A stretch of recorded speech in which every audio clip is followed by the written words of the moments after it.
For what is perhaps the first time ever, a QCY board ships with wireless charging. You can take that to be QCY saying this is different. The Melobuds N70 is not just another run-of-the-mill in-ear board from our sweatshop. I bought this along with the Melobuds N60, and when it arrived with a similar packaging and looked to the N60, I kind of concluded that it was just another minor upgrade. But boy, was I wrong. So it all starts off with the design. Pretty much every QCY board I've tested before this have just been good looking and well made. You could tell that somehow the manufacturer was trying to cut costs if you look closely enough. With the Melobuds N70, however, the story is entirely different. These are genuinely one of the most premium looking boards on the market in this category right now. Certainly the most premium looking earbud from QCY. The design is base point QCY in-earbud design, so same look you get on the QCY Melobuds N50, N60, or even the Melobuds Pro. But look at the black of this two-tone design with its cool satin-like finish. Even the glossy finish has a new level of exactness to it. Then take a look at the contact points for charging. Before now, they were essentially afterthoughts, but with the N70, you could see the placement and you could see the finish, and you know that, okay, QCY is getting very, very intentional.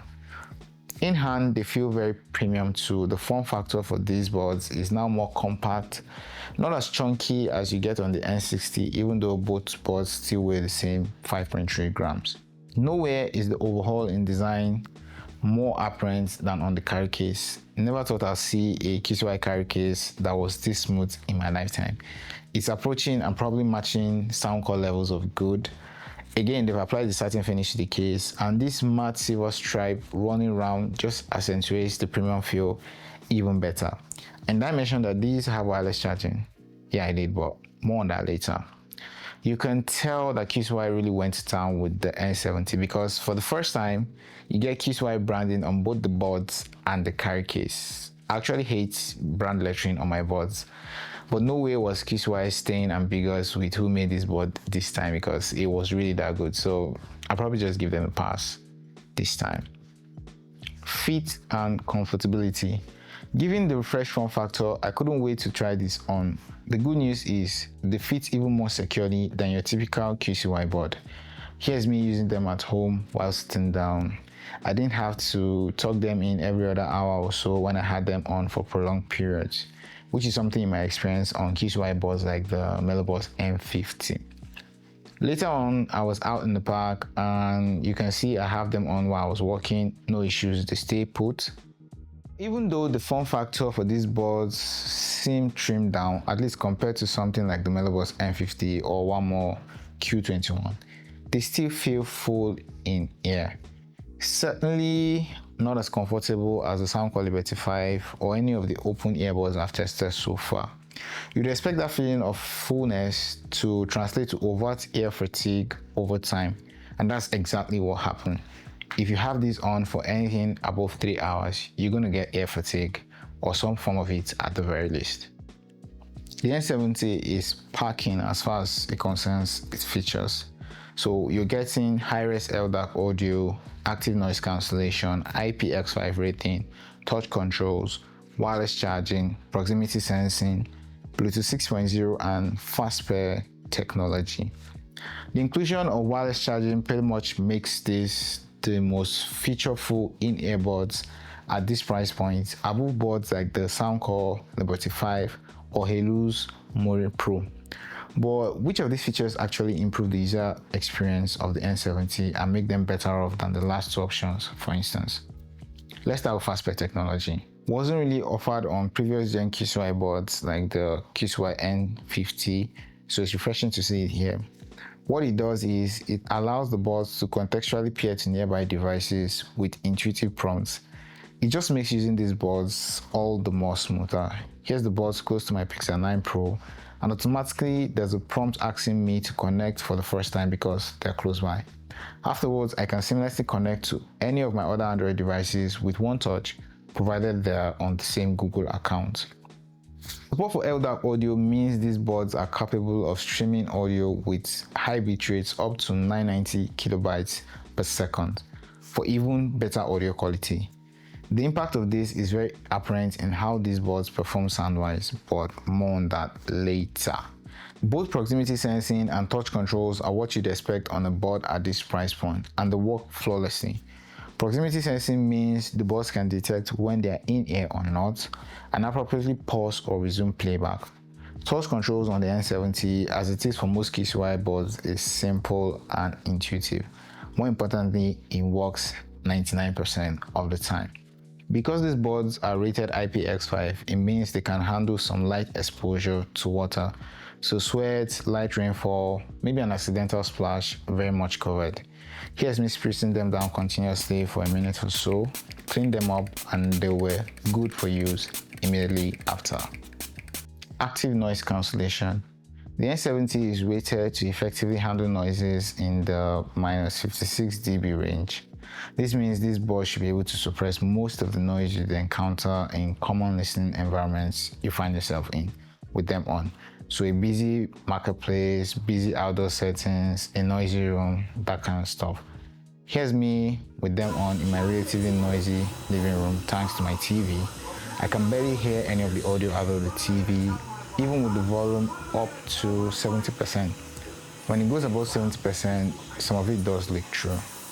Now I'm out for a walk in the park and it's not all that noisy, but again, I'm pretty much insulated from whatever is going on in the background.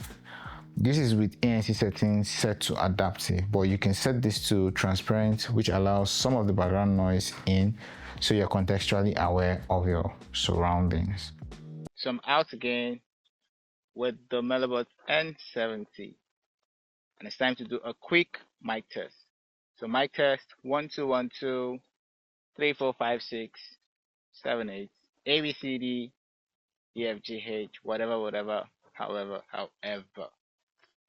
My buddy's right up here. I'm gonna say hi. I always try to talk to you, but it doesn't. It always gives me the silent treatment. I wonder why that's the case.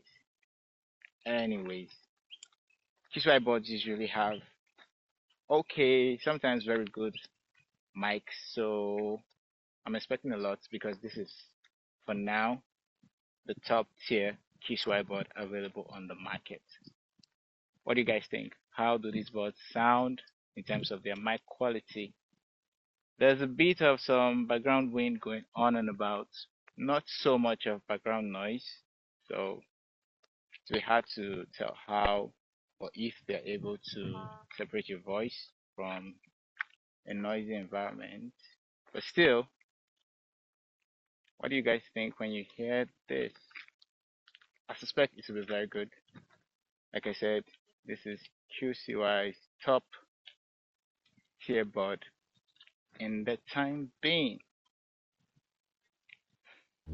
So how's the sound quality on the N70? The N70 has what I would describe as QCY's most balanced soundstage yet, with full-on representation of bass, trebles, mids, all in very equal parts.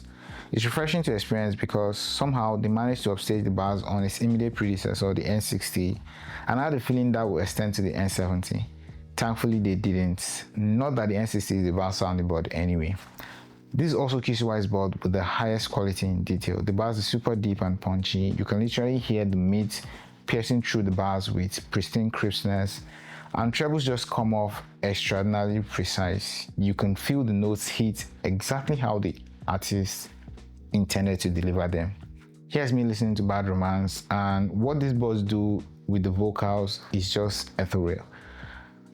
And that's for both male and female vocals. I was literally in the zone with Lady Gaga. Same case with Can't Feel My Face by The Weeknd. The detail is so clear, you're paced and in sync with the artist, almost as if you're in the same room listening to them perform. Part of what makes the details on these boards shine through is just how separated the soundstage, or better put, the level of clarity on each component of the soundstage is. So bass doesn't get tangled up with the mids, nor do the mids interfere with trebles, and this is consistent across all volume levels. There's practically no distortion in the sound output, even when you crank this up to 100%, and that's saying a lot for a board at this price point. Surround sound is crazy good, which is something you come to expect from a QCY board. That's one of their faults. The spatial distribution of sound is on a whole other level with this in here. It's like you've got two extra speakers pointing towards you from the back. It really is that good. QCY says this will go a whole 7 hours of active listening at the minimum. I was able to replicate that, but not every time. Most times these things died off at the 6-hour mark if I'm actively listening to music. On standby, they can go on for up to 48 hours in my experience. Overall, very good numbers, but the cherry topping the cake here is the fact that they come with support for wireless charging. Pretty much unheard of in a board at this price point, so big ups to QCY here.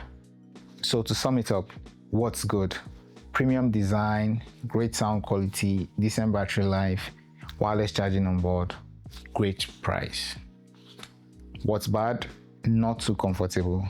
These are one of QCY's heaviest boards. They weigh a sizable 5.3 grams. For context, the Melobuds Pro from QCY weighs about 4.3 grams. And if you take Soundcore's Liberty 5, those weigh about 4.2 grams. Unsurprisingly, that extra weight just puts some strain on your ear. You will consistently get ear fatigue if you use this for long enough. So all that said, should you buy the QCY Melobuds N70? These are arguably the most feature-packed and competent boards on the market at this price point right now. Impressive design, upgrades in practically every department, sound quality, battery life, you name it. And very impressively, it has wireless charging. It's hard to find another board to recommend above it.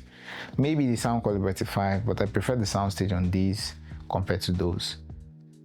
It has to be said, however, that these will set you back a handsome $40 or so. If you've got the money and want the cream de la cream of the budget in-ear TWS earbud, then yeah, this is what you should get. If you want to save a few bucks, then you can check out the One More Q21 or the QCY Melobuds Pro. Solid value for money contenders with a sound performance that comes close to matching what you'd get on the N70.